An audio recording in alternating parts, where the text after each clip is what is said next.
이 가을에 우리가 왜 경건에 주목을 해야 되는 것인가? 신자들에게 경건이라고 하는 것은 모든 신자들의 공동의 목표라고 이렇게 말씀을 드릴 수가 있습니다. 각자 신앙의 목표가 있겠지만 어떤 신자든지 모든 신자들이 같은 마음으로 추구해야 될 신앙의 목표가 바로 경건이라고 하는 것이죠. 뿐만 아니라 경건은 우리가 디모데전서 4장 8절에 나와 있듯이 범사에 유익하고 금생과 내생에 약속이 있다고 성경이 말씀을 하고 있어요. 그렇기 때문에 우리가 경건을 주목하지 아니할 수 없는 것입니다. 그렇다면 우리가 경건이라고 하는 이야기를 많이 하는데 도대체 이 경건이라고 하는 것이 무엇인가? 우리가 경건은 뭔가 좀 굉장히 목에 힘이 들어간 그런 상태, 굉장히 고상한 상태, 그런 것들로 우리가 생각이 되기가 굉장히 쉽습니다. 그러나 우리가 야고보서 1장 27절에 우리가 잘 알고 있는 말씀이죠. 하나님 앞에 정결하고 더러움이 없는 경건은 환난 중에 고아와 과부를 도와보고 자기를 지켜 새 속에 물들지 않는 이것이라 이렇게 말씀을 하고 있어요. 경건이라고 하는 것은 사회적 약자를 돌아보는 게 경건입니다. 그리고 부패한 세상 속에서 세속화되지 아니하고 세상에 물들지 아니하고 세상 속에서 구별된 자로 살아가는 것, 이것이 바로 경건이라고 하는 것이죠. 우리가 경건을 그냥 단순히 기도 많이 하는 것, 뭔가 주의를 열심히 감당하는 것, 그냥 그런 식으로 너무 그 종교 행위로 너무 몰아가지 말고 우리가 속한 삶의 자리에서 우리 이웃에 어려움 당하는 사람이 있으면 그들에게 무관심하지 말고 그들을 도와주고 우리가 세상 속에서 뭔가 좀 구별된 자로 살아가는 것이 바로 참된 경건이다, 이렇게 말씀을 드릴 수가 있는 것입니다. 그렇다면 우리가 무엇으로 우리가 경건한 신자가 될 수가 있는 것인가? 성경은 분명하게 말씀을 하고 있죠. 바로 말씀과 기도로 경건하게 살아갈 수 있다고 하는 것입니다. 말씀과 기도.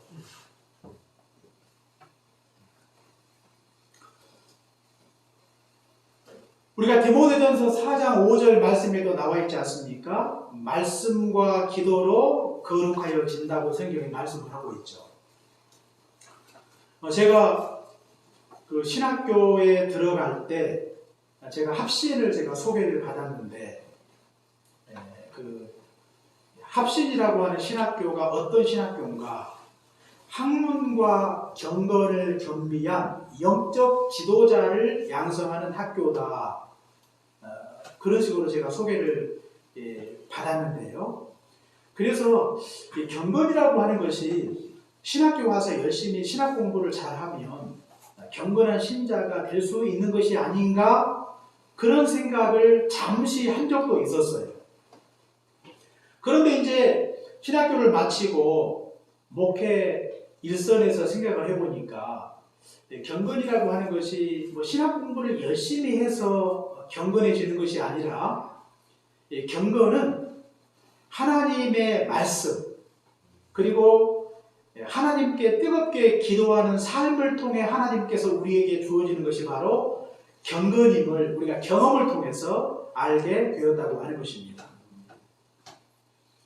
그러니까 당시에 신학교 다닐 때부터 남다르게 열심히 기도하고 또 열심히 하나님의 말씀을 깊이 묵상했던 사역자들이 참 더 깊은 영성을 갖게 되었고 하나님 앞에 경건한 모습으로 서게 되었다는 사실을 알 수 있었다고 하는 것입니다.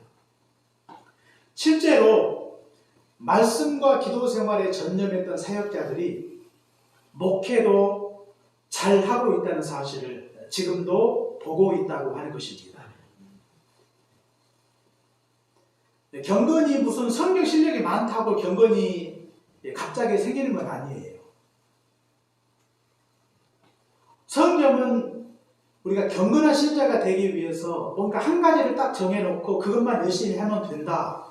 뭐 그렇게 우리가 단정할 수는 없지만, 그러나 오늘 성경이 경건 생활의 기초라 할 수 있는 디모데전서 4장 5절에 나와 있듯이 말씀과 기도 생활이 우리가 경건함으로 나아가는 데 있어서 아주 중요한 수단임을 우리가 반드시 기억해야 되겠습니다. 그러나 종종 우리가 오해를 하는 분들이 종종 있어요. 이 경건이 말씀과 기도로 이루어지는 것인데, 어떤 분들은 이 금욕주의나 고행을 통해서 경건이 이루어진다고 생각하는 사람들이 종종 있습니다. 특히 고행은 불교가 굉장히 강조를 많이 하죠. 불교가. 티베트에도 그 티베트 불교가 있지 않습니까? 그런데 이 티베트 불교를 믿는 사람들의 평생의 소원 중에 하나가 뭔고 하면, 그들의 성질할 수 있는 나사를 방문하는 것입니다. 그런데 나사를 방문할 때 그냥 뭐 버스 타고 가는 게 아니라, 우리가 잘 알고 있듯이 우리가 오체 투지를 통해서 나사를 방문하지 않습니까?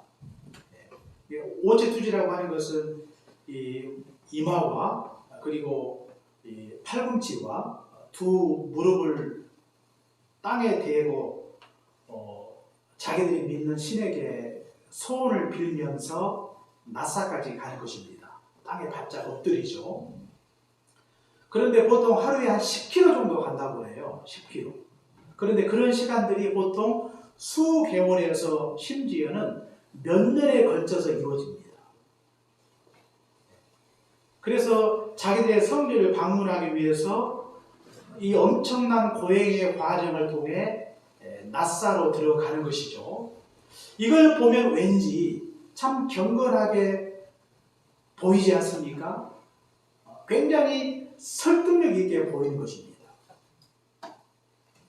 나는 그런 고행의 과정을 거치지 못하는데, 그 험한 고행의 과정을 통해서 뭔가 자기들이 믿는 신에게 간절한 소원을 가지고 그 같은 행위를 하고 있는 것을 보면 굉장히 경건한 이 신앙을 가진 신도가 아닌가, 그런 생각이 들 때가 종종 있는 것입니다. 이런 고행이나 금욕주의는요, 굉장히 나름대로 설득력이 있어요. 우리가 성경에도 보니까 디모데전서 4장 3절 말씀에 보시면 혼인을 금하고 음식을 먹지 말라고 하면서 신자들에게 금욕주의로 신자들을 미혹하는 세력들이 있다고 성경이 말씀을 하고 있어요. 경건이 금욕주의로 되는 건 아니거든요. 그런데 금욕주의가 마치 하나님 앞에 경건하게 되는 수단으로 생각하는 사람들이 있다고 하는 것입니다. 결혼한 사람보다 하지 않는 사람이 경건하게 보일 때가 있어요. 음식을 마음대로 먹고 마시고 즐기는 사람보다 금식하는 사람이 경건하게 보일 수 있다고 하는 것입니다. 그러나 그런 것들로 사람이 경건하게 되는 건 아니라고 하는 것이죠. 그 여리고에서 가까운 유대 광야에 성 조지 수도원이 있습니다. 이 성 조지 수도원은 6세기 말에 키프리스 그 출신 수도사의 이름을 따서 만들어진 수도원입니다. 그런데 그 수도원은요, 아주 깊은 계곡에 들어가 있어요. 사람 눈에도 잘 띄지 않고 찾기도 쉽지 않습니다. 그런데 그 수도원은 엘리야가 자신의 몸을 피하기 위해서 잠시 머물렀다고 알려지는 그런 수도원입니다. 그런데 그 수도원에 일단 한번 들어오면 그냥 더 이상 세상으로 나가지 않고 평생에 걸쳐서 그곳에서 수도하다가 나이가 들어서 죽으면 거기에 묻히죠.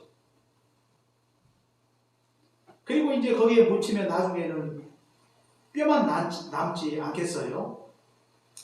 그런데 그 수도원 안에 들어가 보면 이 수도원 한켠에다가 그동안 수도하다가 죽은 수도사들의 뼈가 진열이 되어 있습니다. 참 우리는 그것을 보면 굉장히 엄숙함을 느끼죠. 수도원에 들어가서 세상과 단절이 된 채 혼인도 금하고 음식을 절제하면서 그곳에서 평생 고행의 과정을 거치고 금욕하면서 평생을 살다가 거기에 죽는 것입니다. 그 사람들은 참 얼마나 거룩할까? 그 사람들은 참 얼마나 경건할까? 그런 생각이 우리 마음속에 드는 것입니다. 그러나 이렇게 극단적인 금욕과 고행이 우리에게 경건에 약간은 유익이 될지 모르겠지만 그것이 그 자체가 우리에게 경건을 준다고 이렇게 말할 수가 없는 것입니다. 성경은 말씀과 기도가 우리 신자들을 경건하게 한다고 우리에게 말씀을 하고 있어요. 그러니까 신자가 신자다워지는 것은 말씀과 기도가 그만큼 중요하다고 하는 것입니다. 우리가 세상 연락을 끊고 뭔가 세상 사람들과 좀 더 구별되기 위해서 뭔가 이렇게 엄격한 생활, 절제하는 생활, 그것도 우리에게 경건함을 이루기 위해서 모든 것이 다 불필요하지는 않지만 그것이 핵심은 아니라고 하는 것입니다. 신자가 경건하게 되는 것, 거룩하게 되는 것의 핵심은 바로 말씀과 기도로부터 시작이 되는 것입니다. 그러므로 우리 신자들은 하나님 앞에 경건한 자가 되기 위해서, 거룩한 자가 되기 위해서 반드시 필요한 것이 하나님의 말씀과 기도인데 우리가 어떻게 말씀과 기도 생활을 감당을 해야 되겠습니까? 첫째로 말씀 생활은요, 사도행전 17장에 나와 있듯이 베레아 교회의 성도들처럼 말씀 생활을 감당하는 것입니다. 베레아 교회. 이 베레아 교회는 어떤 교회입니까? 베레아 교회는 데살로니가 신자들보다 더 신사적이어서 간절한 마음으로 말씀을 받고 그것이 이러한가 하여 날마다 성경을 상고했다 그랬어요.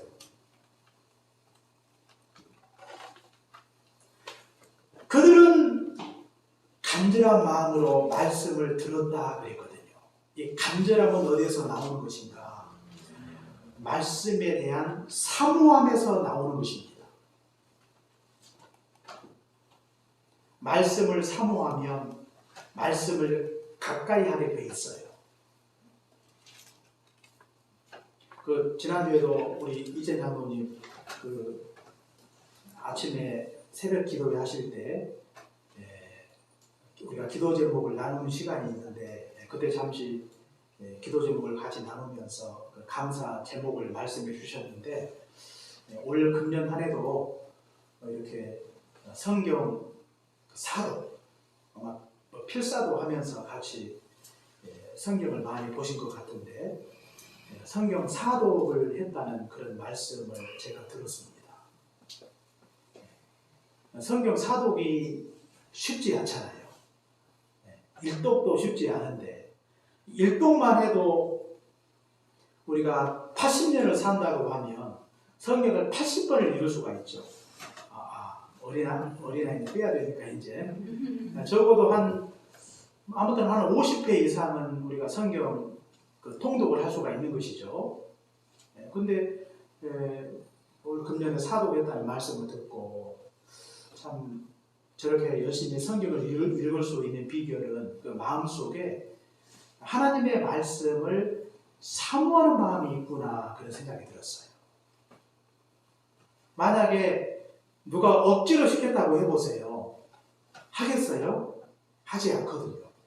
누가 그냥 내가 한 달에 한 10만 원 정도 줄 테니까 좀 성경을 한 일독해라.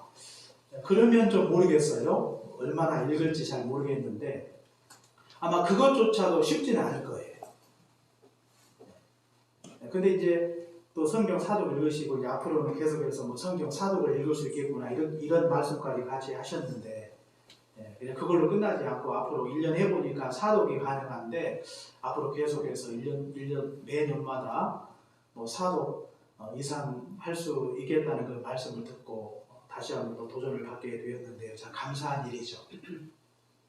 이 데살로니가 이 베레아 교회가 바로 하나님의 말씀을 간절한 마음으로 받았는데 그것은 그들의 마음속에 말씀에 대한 사모함이 있었기 때문에 가능했다고 하는 것이죠. 누가 시키지 않아도 이런 사모함이 있으면 우리는 하나님의 말씀을 가까이 하지 아니할 수가 없는 것입니다. 또 이 베레아 교회는요, 하나님의 말씀을 날마다 상고했다 그랬어요. 그러니까 베레아 교회는 말씀 중심의 삶을 살았던 교회라고 하는 것입니다. 우리도 말씀 생활을 감당할 때 베레아 교회처럼 말씀 생활을 감당을 해야 되겠습니다.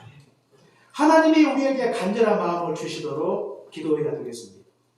시편 41편 1절에 나와 있듯이 목마른 사슴이 시냇물을 찾듯이 원래 갈급한 이 짐승들은요 일단 목이 마르면 다른 것들은 보이지 않습니다. 아무것도 하지 않아요. 오직 물을 찾지 않습니까? 이 갈증이 심해지면 사람도 마찬가지예요. 배는 게 오직 물이에요. 그러니까 우리가 말씀을 사모하게 되면 오직 우리 눈에 보이는 것은 하나님의 말씀이라고 하는 것입니다. 세상 것들이 보이지 않습니다. 내 안에 있는 이 영적인 갈증과 욕구를 채우기 위해서 하나님의 말씀을 간절히 찾는 것입니다. 이런 간절함을 하나님께서 우리에게 주셔서 우리가 하나님의 말씀을 간절한 마음으로 받아야 되겠습니다. 뿐만 아니라 우리는 베레아 교회 성도들처럼 날마다 성경을 상고해야 되겠어요. 날마다. 그러니까 적어도 하루에 한 번은 하나님의 말씀을 상고하는 것입니다. 요즘 일본에서 자기 건강을 위해서 많이 하는 것 중에 하나가 하루에 한 끼 먹기 운동을 많이 한다고 해요. 우리는 하루에 3끼 먹잖아요. 요즘 보니까 아침을 많이 안 드시고 모두 하루에 2끼를 많이 드시던데 건강을 위해서는 소식을 해야 된다 해서 한 끼를 먹는 그런 운동들을 많이 하고 있는 분들이 계시는데요. 한 끼 먹어도 되는 이유가 한 끼 먹어도 우리의 생명을 유지할 수 있기 때문입니다. 만약에 한 끼 먹었더니 그냥 다 나가 떨어지더라, 다 죽더라 그러면 누가 한 끼를 먹겠어요? 그런데 한 끼를 먹어도 생명에 지장이 없습니다. 요즘은 너무 많이 먹어서 문제죠. 마찬가지로 하나님의 말씀도요, 우리가 생명을 유지하기 위해서 적어도 하루에 한 끼는 먹어야 돼요. 하루에 한 번은 성경을 배워야 된다는 그런 말씀이죠. 육의 양식도 한 끼 이상은 먹어야 우리의 생명을 유지할 수가 있듯이 우리 신자들이 우리 신앙을 유지하기 위해서 반드시 적어도 하루에 한 번은 하나님의 말씀을 반드시 보아야 된다고 하는 것입니다. 그리고 성경을 볼 때는 상고하는 것입니다. 상고한다고 하는 것은 이 채로 쳐내면서 걸러내는 것을 가리켜요. 굉장히 꼼꼼하게 살피는 것을 가리킵니다.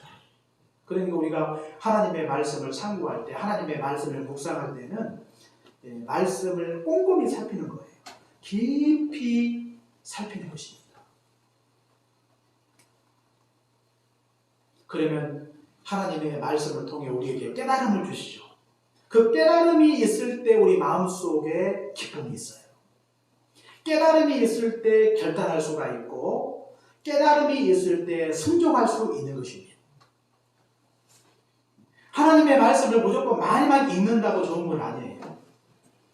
중요한 것은 내가 하나님의 말씀을 깊이 묵상하는 것입니다.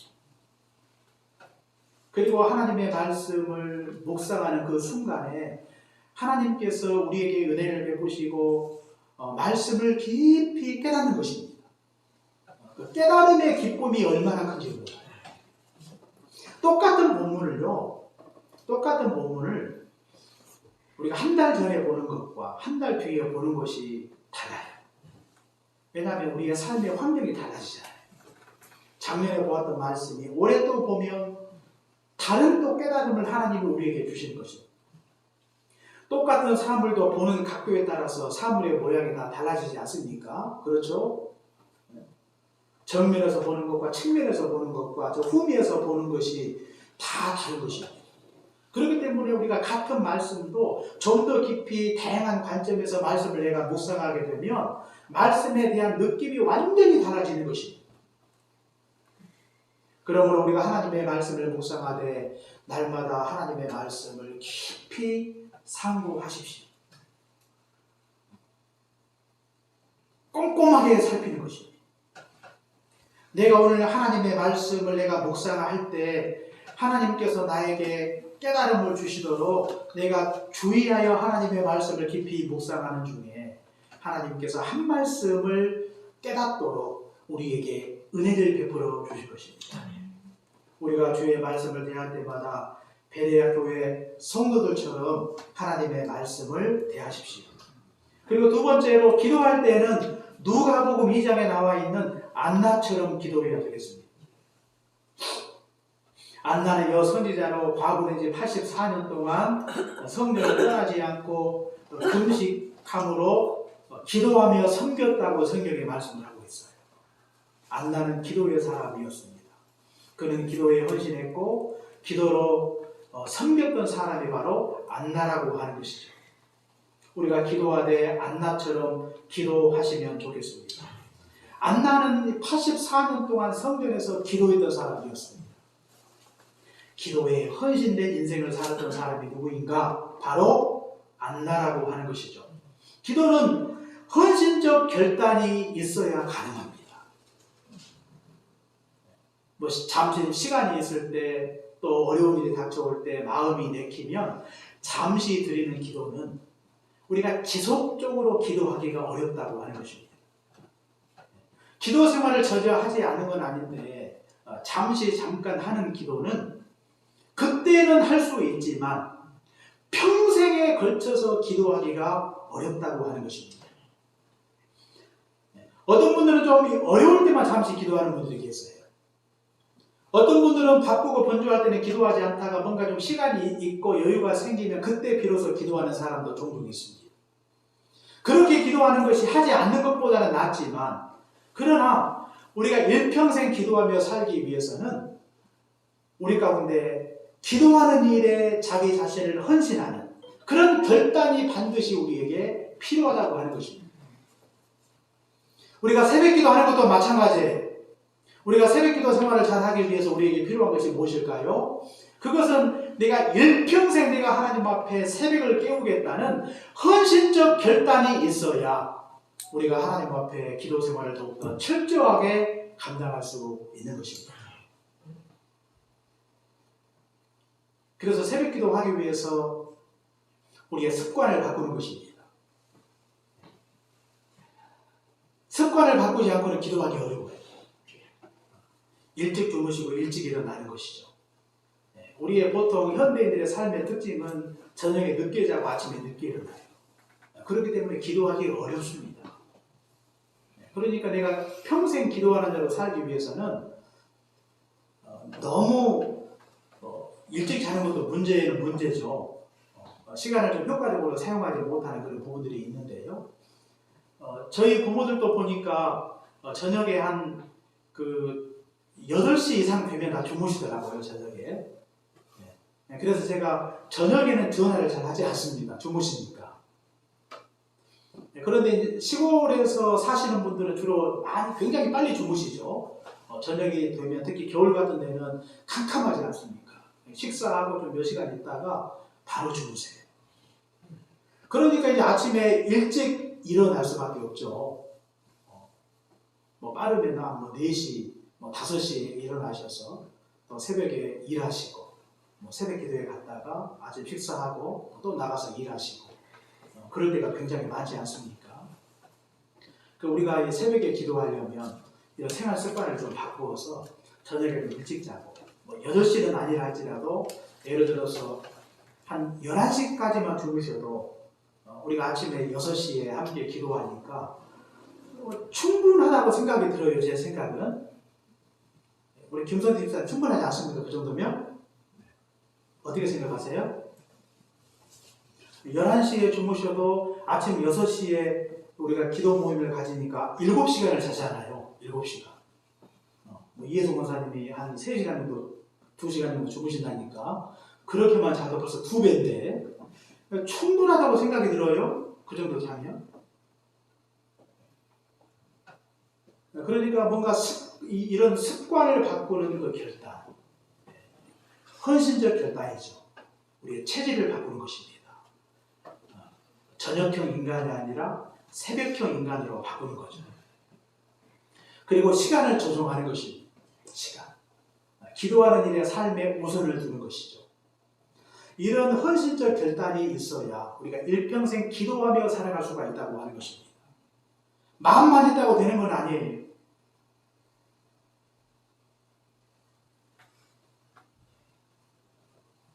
뿐만 아니라 안나는 기도함으로 섬겼다고 성경에 말씀을 하고 있죠.